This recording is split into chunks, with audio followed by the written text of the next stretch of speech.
I'm going to turn to something that I guess has been previewed a bit by Oscar and Mark already, policy uncertainty. I should say this is joint work with Scott Baker, who's a grad student at Stanford, and Steve Davis, who probably many of you know at Chicago. So policy uncertainty has definitely grabbed a lot of press, media, and policy attention recently. So here is a screenshot from the front page of the Wall Street Journal a few months ago. Shows Olivier Blanchard from the IMF launching the World Economic Outlook. They put this out twice a year. And the IMF and the Fed, for example, I know John Williams has been taking a similar line of been arguing that policy uncertainty has been a major drag on growth around the world, and for the IMF, Europe, and the US. I should say, so not everyone agrees. Paul Krugman disagrees. Paul Krugman being Paul Krugman, when he disagrees pretty strongly with words like culture of fraud and the uncertainty scam. He doesn't really hold his punches, Paul Krugman. Now, of course, if Paul Krugman disagrees, Fox News disagrees with Paul Krugman's disagreement. So I guess that puts Fox News on our side. So I don't really know which way to make of this. What I want to do today is get between the disagreement with the disagreement, the disagreement with the disagreement, and come to some kind of sensible conclusion. So what I'm going to go through today is trying to methodically measure policy uncertainty, then talk about our measure, how reasonable does it look, and I'll argue that we have a measure of policy uncertainty. It's reasonable, it's not perfect, but it's workable. And then finally, the most important point is what's the impact of this on the recovery? So how important is it going to be? And I'm going to argue that policy uncertainty has been a factor. It's probably not the largest factor, but it's definitely one of a number of factors that's been holding back the recovery. So I'll go through this one by one. How do we measure policy uncertainty? Well, I'm going to construct an index, and our index has 4 components. I like to think of it as a data sausage. I guess being British, we eat a lot of sausages, and you're always warned before you eat a sausage, try and find out what's inside the sausage. Sausages are normally made that way to hide what's inside them. If anyone's been to Europe recently, you should be particularly alert about eating any meat products. It's not clear what animal, let alone whether it's mammalian, that I think is in some food product. So I'm going to try and go through our data sausage to assure you that there's nothing too horrific. There is no horse meat, at least in our data sausage. So the first thing I'm going to talk about is the news-based index. About a weight of half in our index is going to be based on newspaper coverage of policy uncertainty. I'll talk about that for a bit. And then there's 3 other components, 2 of which are forecaster disagreements. So how much do forecasters disagree about government expenditure and the CPI, i.e. inflation. The idea being if they disagree a lot, it suggests people are very uncertain. And then finally, tax code expirations. Everyone's heard about the fiscal cliff. Well, can we put numbers to this? And we do, and this is the final component of the index. So firstly, what about our news-based index? Well, to generate the news-based index, what we've done is we've taken 10 major US newspapers, so the New York Times, the Wall Street Journal, the USA Today, Washington Post, for example, and looked for the frequency of 3 terms in the article. One is the words economic or economy. The second is uncertainty or uncertain. And the third is 6 policy words. So regulation, deficit, Federal Reserve, Congress, legislation, or White House. And we divide the count of these words in each month by the number of newspaper articles in that month. Why do we do that? Well, just the volume of news per month has changed over time. For example, the cost of paper goes up and down, and we want to make sure we control for that. And for each of our 10 newspapers, we normalize them to have a standard deviation of 1 and add them together. So in a sense, this is basically an average frequency of how often newspaper articles appear to talk about policy uncertainty. What does that data look like? So here's the graph. We've normalized this again to 100 prior to 2010. The graph basically looks pretty sensible. So we start in 85. I'll show you some more historical data in a bit. There's a spike around Black Monday. Why was there a spike then? Well, after Black Monday, it's probably, many of you remember there was a lot of debate about whether there's necessary intervention in the market. There was some policy uncertainty. Gulf War I, clearly a lot of political uncertainty there. The Clinton election was a pretty close call.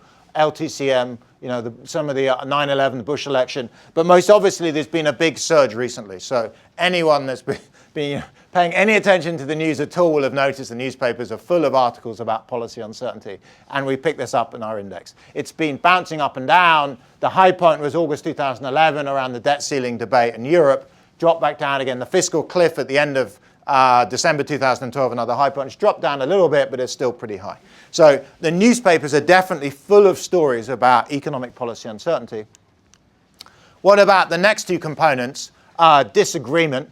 Well, here is one measure. What we look at is we go from the Philadelphia Federal Reserve Bank has this quarterly forecast database on what forecasters are forecasting about government expenditure. There's about 50 of them.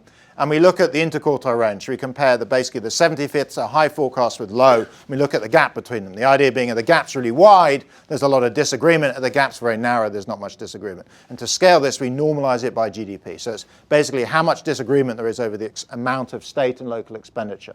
And again, we see, to some extent in this graph, you see a bit of a U shape. In the 80s, there was a lot of disagreement over the amount of government expenditure in forecast. People didn't know what was going to happen. There's a Budget Balance Act, the Budget Enforcement Bill, Clinton's election. The early 90s, mid-90s were a period of pretty high, pretty low disagreement, pretty high certainty. We see that in a number of measures, actually. The 90s were a period of relative calm on many measures of volatility and uncertainty, as were the early 2000s. And then more recently, there's much more disagreement. Not surprisingly, it's much harder to forecast what's going to happen in future with things like the fiscal cliff and the sequester bill. The other measure we look at is CPI, Consumer Price Index, is basically a measure of uncertainty around, is a measure of inflation. If we look at disagreement around the CPI, this was very high in the second half of the 80s.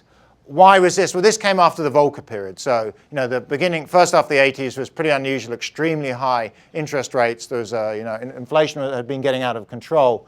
It was much less obvious what was going to happen for inflation going forwards. But over time, disagreement falls down. Inflation becomes more predictable, in a sense. For a bank, more boring, which is a good thing. Inflation forecasts are relatively stable. There's relative agreement, but more recently it's bumped back up again. So as another measure of uncertainty, there's much more disagreement about what inflation rates are going to be going ahead. Finally, we look at tax code. So how much tax code has been scheduled to expire. The way we do that is we get data from the Congressional Budget Office. They put out every year an incredibly useful analysis of the government budget. And at the back of it, but like Oscar, I like data. If you burrow through to the back of it, there's tables which break down government expenditure in a couple of ways. One looks at what the government will spend if it maintains all its current policies, and the other says what the government's going to expend if you assume policies expire as they're scheduled to. And the difference between them gives you an idea of how much taxes are about to expire. And here is a plot of the discounted difference between them. So what we do is we look at tax code. We discount the amount of tax code that's about to expire by 50% next year, by 50% squared the year after and out into the future. The idea is we care a lot about tax code that's about to expire in the near term. So people don't care that much about tax code that's going to expire 5 years from now. It's beyond the current Congress. Anything could happen. You certainly care a lot about tax code that's about to expire very recently. What we see here is a huge, a tsunami, a tidal wave of tax code about to expire. So this data only, in fact, goes back to 1991. When I asked Doug Elmendorf about this, the reason was they didn't break the figures down separately between scheduled and actual data before 91 because there was no issue about expiring tax code. So it was basically zero before here. There was a bit of a bump here. This was the accelerated depreciation allowance after the 2001 recession and 9/11. Things calmed down again. And then here, this is the build-up of the Bush tax credits, the temporary employer tax credits, up until the end of 2012. So at this point here, there is an enormous amount of tax code about to expire. December 31st, a lot of the tax code is either, a lot of the tax cuts are got rid of or made permanent. But even so now, the amount of tax uncertainty is at relatively high level compared to prior to 2008, but compared to recent periods, it's pretty low. So tax uncertainty has been high, vast amount of tax code about to expire. Much of it's been made permanent, at least in the near term.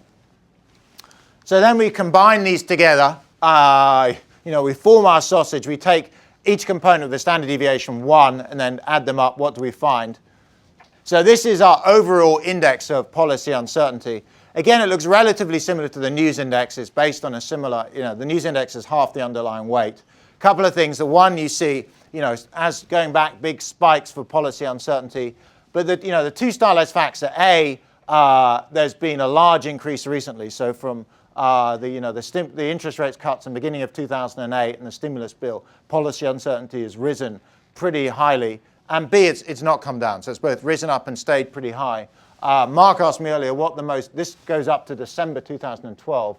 We release this stuff monthly, so we put out March's figures just a couple of days ago. It's drifted down a little bit, but it's still relatively high. So the current numbers are in the mid 150s. So policy uncertainty is certainly not as high as it was in December 2012 or in the summer of 2011, but for anything prior to 2007, it's pretty high. I mean, it's not much below, for example, numbers after 9/11. So we still are in, at least according to our index, an era of pretty high political uncertainty. And I guess that's not surprising given all the debates about budget and to some extent regulation. So, one question is, what is this picking up? Another measure people often use for uncertainty is stock market volatility. Most people are probably familiar with the VIX. So just to explain, for those of you that aren't, the VIX is a 1 month forward-looking measure of stock market volatility. It's basically pulled out of options prices. It looks 1 month ahead. People have used stock market volatility as a measure of uncertainty. Are these two the same? Well, surprisingly, the answer is they're correlated, but not as much as you'd think. So my view, before looking at this, is look, the stock market's picking up policy uncertainty, partly, but actually over the last 2 or 3 years, stock markets have been relatively calm. Stock market volatility surged in 2008, 2009, was very high, along with our policy uncertainty measure. But the VIX in red has fallen to pretty low levels. In fact, right now is at close to all-time low levels. So stock markets now are very calm. Policy uncertainty is very high. So what's driving this? Well, one factor that seems to be going on is policy uncertainty is more medium and long run. What are the things we care about? We care about balanced budgets, about tax and spending, regulatory reforms. Most of these are several years out. A lot of this isn't, 1 month out time horizon. We can get at that if we look at different data. So from Goldman Sachs, they have some proprietary data we got hold of. In green is 10-year implied volatility on the stock market. So the VIX there was 1 month ahead. This is 10 years ahead. It's a much longer run time series. This has stayed pretty high. So our policy uncertainty measure is high, and 10-year out stock market volatility numbers are high. So one of the differences with the stock market is relatively calm right now, not because the financial markets aren't concerned about events being uncertain. They are, but they're concerned about them in the medium and long run. They're not picking these up, at least on a day-to-day basis. So what about other countries? We discussed Europe. We've looked at this in a number of other countries. One of the interesting stylized facts is around the world, there's recently been a big surge in policy uncertainty. It's not the same driver in every region. So China, a lot of it was the leadership changeover that happened recently. Here is Europe. Europe went into recession slightly later and looks like it's come out of recession and it's taking longer to recover. Here's our index for Europe. You can see that European policy uncertainty, which we use based on 10 European newspapers, has surged in 2008. Before then, it had its own rhyme and reason. There was the Nice Treaty. There was some of the European treaties drove European policy uncertainty up. But in the most recent 4 years, it's gone up, as has data for India, as has data for China, as has data for Canada, Japan, etc. So in the most recent 3 or 4 years, policy uncertainty is definitely a US phenomenon. But interestingly, and we should come back to why the US is high, it is also high in a number of other countries. And I think part of the issue is tough decisions generate political uncertainty. When governments are faced with difficult decisions around cutting spending or raising taxes, it makes the decision-making hard, and that seems to generate much more political uncertainty. So, if we drill down in the US numbers, what's going on? What are we talking about in terms of what are the policies in particular? This graph goes through, and I'll go through the numbers and give you the headline, but in terms of drill it down, what we've done is we've looked at our policy uncertainty measure, and we've broken it down into various sub-periods and normalized it to 100 overall. So this is our overall measure. In the most recent 4 years, it's about 30% above its long-run average. Before then, it was a bit below it. Now, what we want to know is, what are the factors driving it? So one of the potential factors, obviously, of most interest, I guess, to the Fed is monetary policy. So is it monetary policy uncertainty that's been driving the surge in policy uncertainty overall? Well, to look at this, we can go back to the news database and say, what share of newspaper articles that talk about economic policy uncertainty also mention words to do with monetary policy. So interest rate, federal funds rate, Federal Reserve, inflation, etc. Turns out, on average, across all, going back to 1985, basically 30%, or about 1/3 of articles about policy uncertainty also mention monetary policy. So certainly monetary policy is a big factor. Interestingly, though, that hasn't risen in the last 4 years. So over the last 4 years, if you read these 10 newspapers, they are not talking particularly more about monetary policy uncertainty than they were before then. Why is that? Well, our interpretation is interest rates have been low, inflation rates have been low, and while economists, I guess, like us, concern ourselves very much with QE and Operation Twist, etc., the general press, in terms of the press and the public, are not particularly concerned with monetary policy uncertainty. As far as they're concerned, inflation interest rates are low. There's definitely discussion of it in the press, but it's no higher than it was before. So monetary and policy uncertainty doesn't appear to be driving this. I guess this is the right audience to be saying that message. So maybe I should say it again. But in terms of what is going on, what is driving this? Well, what seems to be driving, you can imagine who the usual suspects are: taxes, spending, and regulation. Tax policy uncertainty has gone up massively. The newspapers are full of articles about taxes, spending, and then regulation, particularly healthcare and various entitlement programs. Interestingly, despite the time the three of us have spent talking about this, Europe doesn't get much coverage. So here's the coverage about sovereign debt and currency crisis. It's gone up a lot. It's actually gone up tenfold over the last few years, but basically from a very low base. Why? Americans don't care about much else outside of America. The American newspapers don't talk about Europe or anywhere else. They basically talk about America. So even a tenfold increase in discussion of Europe from the base is so small, it doesn't seem to be driving our index up. So it's basically American taxes, American spending, and regulation, in particular healthcare regulation. How do we evaluate this? I've shown you a bunch of data. Do these numbers look sensible? Well, there's a couple of things you may worry about. One is suitability. Can you learn anything from newspapers at all? These are 10, the San Francisco Chronicle's in it. These are 10, respectable newspapers. The LA Times. There's a couple of California newspapers with a regional spread, but are they indicative? And secondly, accuracy. Are newspapers reliable? I mean, everyone has their favorite story. I guess many of us speak to journalists pretty regularly. I guess the journalists I speak to seem to be pretty reliable, but you worry about taking mass indexes of them. So one of the suitability tests we do is we say, well, look, imagine you wanted to measure stock market uncertainty, something we can actually see in the data because we have the VIX index. Imagine we set out in the newspapers to measure that. So we did the same process we've done for policy, but rather than looking for words around policy, we look for stock market words like stock price, equity price, or stock market. What do we find? Well, we find if we try and measure stock market uncertainty using newspaper searches, we actually do a pretty good job. So if you wanted to use newspapers to measure stock market uncertainty, that's what we have in blue, our financial uncertainty index from the newspapers. And here's the VIX in red. They're pretty correlated. In fact, so correlated we've been publishing this data, and I know it's been downloaded by various hedge funds and banks as a kind of an indicator of stock market uncertainty. So newspapers are good for looking at stock market uncertainty. Another very obvious thing to look at is unemployment. So we also know what unemployment data looks like. Is it true that newspapers mention the word layoff, unemployment, or job loss more frequently when unemployment's high? The answer again is yes, very much so. So again, for a very obvious economic indicator, newspapers do a pretty good job. So on a couple of suitability tests, newspapers seem to be able to measure broad-based indicators over time. The other thing we did is we performed a painful audit. So one of the advantages of being a professor is you have a large supply of very eager, very bright, and relatively underpaid workers at your disposal called undergraduates. And we had 6 undergraduates read 3,500 newspaper articles about policy uncertainty. So if anyone has any kids at Stanford, they've been complaining about a somewhat unusual and repetitive research assignment, then you know exactly what they've been working on. So we had 6 undergraduates.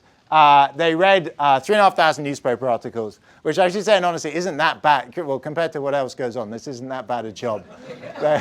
They had to read the newspaper articles. And at the end of the newspaper article, we gave them a guide. They had to basically say, Is it really about economic policy uncertainty, in which case our computer algorithm's done a good job, or is it one of two problem cases? So one is a false positive, when it's not about policy uncertainty, but the computer thinks it is. My favorite article we came up on this was, there's an article about this woodpecker that was going extinct. And they said they were uncertain over whether the woodpecker was extinct, which pulled the uncertainty word.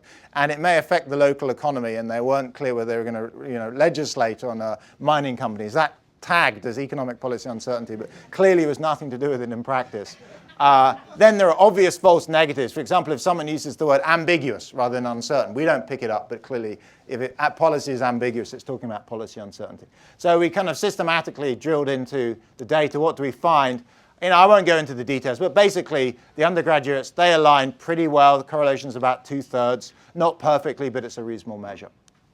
The other thing, having started with Krugman, you should be concerned about a bit, is political bias. So, for example, the Wall Street Journal has clearly been taking a stronger line on policy uncertainty than many of the other newspapers over the last few years. Is that representative of, the Wall Street Journal is more aligned, I guess, to the right, to the Republicans, than some of the other newspapers? Is this a more general phenomenon? Well, the answer is basically no. We can split our 10 newspapers using, there's a media, I don't want to say bias, a media slant measure that breaks newspapers down into more Republican, more Democrat. The difference between them and how much they talk about policy uncertainty is not very big. It doesn't explain much of the gap. So it's not the case that all the Republican newspapers are whipping up a storm over policy uncertainty recently, and that's what's going on in our measure. Republican and Democrat newspapers have basically been full of stories about policy uncertainty for the last few years. So finally, what's the impact? Well, the literature has 3 channels. So if you look at the theory, what are the 3 theories out there? Well, one, the most obvious theory in some senses goes back to a paper by, at the time, a little-known assistant professor in Stanford called Ben Bernanke, whose PhD paper was actually on real options effects of uncertainty. So, Sylvain Leduc and Zheng Liu have been doing some more recent work on this. Extend the bank have been doing more recent work on this. The idea here is, if you're a business and you're uncertain, you're reluctant to hire and you're reluctant to invest. It's very intuitive. You wait for, see how things will turn out. So this is called the real options effects. There's a second angle, which is financing costs, which, links most obviously, for example, with what Oscar was talking to earlier on financial crisis. They could be linked, but uncertainty pushes up risk premia. And thirdly is an angle on precautionary savings. If people are uncertain, they reduce consumption, they improve their balance sheets. And going back to Mark at the beginning, firms can do this as much as individuals. So there are the 3 channels going on. There's a lot of evidence, often for the first channel. So this is the kind of classic anecdote you hear. So Dave Cote, who was chairman and CEO of Honeywell, I guess he's not in the room before I continue to read it. Okay. He was chairman and CEO of Honeywell. You never know.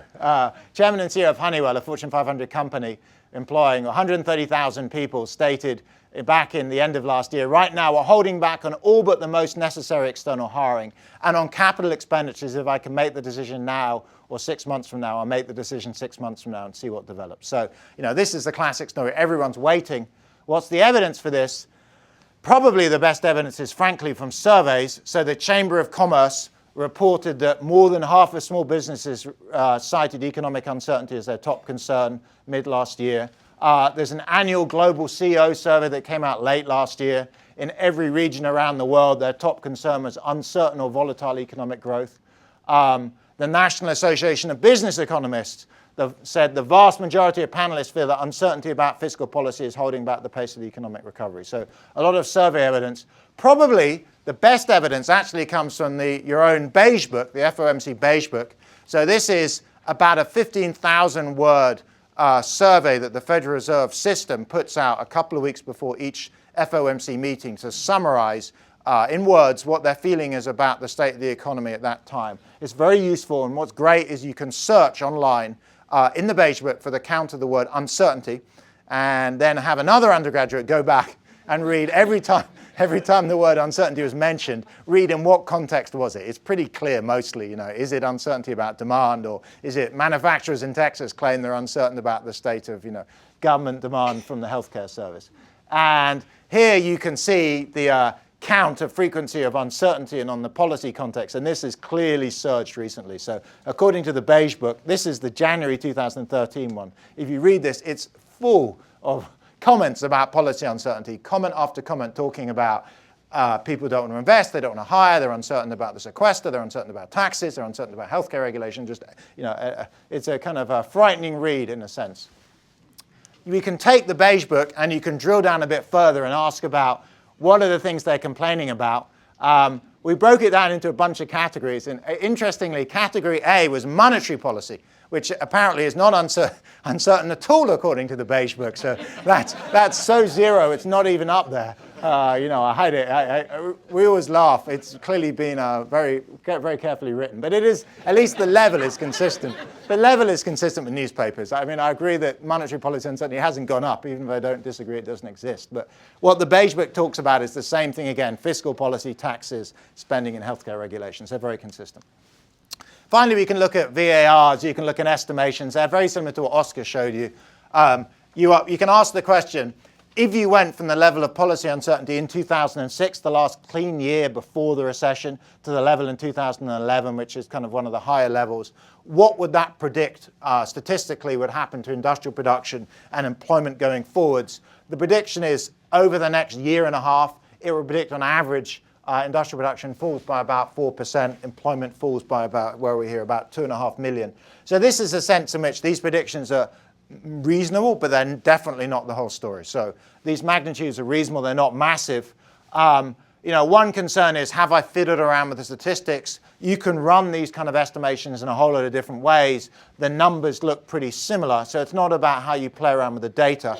A bigger concern, which is actually what Paul Krugman was raising at the beginning in his articles, was it's not clear what's cause and effect. So the most obvious concern is the government sees the economy tanking, starts cutting taxes, raising expenditure. That generates uncertainty, and then the economy tanks. So it's not clear whether the government's looking ahead, doing policy stuff, and that's what's generating this relationship, or it's really policy uncertainty is a problem. My view, interestingly, is pretty consistent with Goldman Sachs and some of the other banks. I don't exactly know what Mark's view at Moody's is, but Goldman had a piece that came out that Jan Heitzes, I talked a fair amount, that kind of encapsulated our view, which is from 2008 to 2010, policy uncertainty is very high. I think that's the outcome of policymakers trying to address the terrible economic state. I agree broadly with what was done. Monetary policy, is exactly right to try and be as accommodating as possible. Fiscal policy, I think, was, correct to try and be accommodating. From 2011 onwards, it's much less obvious. My take is from 2011 onwards, the political process to some extent has let us down. It's a difficult situation. The UK is not doing a lot better. So, it's not, the Americans do not take well to being told what to do by people with accents like this. So I have to be careful, but, it does feel like, and the data and, the surveys suggest that policy uncertainty has been a problem from 2011 onwards, and I think is holding back the recovery. Recently, on our end, I have 2 minutes left. We've been extending the data back using almost the same 10 newspapers back to 1900. It's a fascinating exercise. It's the kind of thing you can do as an academic. One of the things you see is in the Great Depression, policy uncertainty as we measure it is very high, but it only spiked after Roosevelt came in 1932 and started the New Deal. So it is not the case that terrible recessions are the same as increases in policy uncertainty. The recession was a couple of years in the making before Roosevelt came in and changed stuff around very fast. In the most recent recession, I guess Bush initially and then Obama did a lot of very active policy making right at the beginning, which is why we saw it rising. But recessions don't necessarily lead to policy uncertainty. The more striking thing you see is that our measure of policy uncertainty has been steadily climbing from the 60s up until now. So, I've been showing you data like this, but actually if you look back, there's a secular rise over the last 40 years. Why is that? Well, there are a number of different stories, and some of them are political, but two obvious economic stories are, one is government expenditure as a share of the economy. It's just been going up and up and up.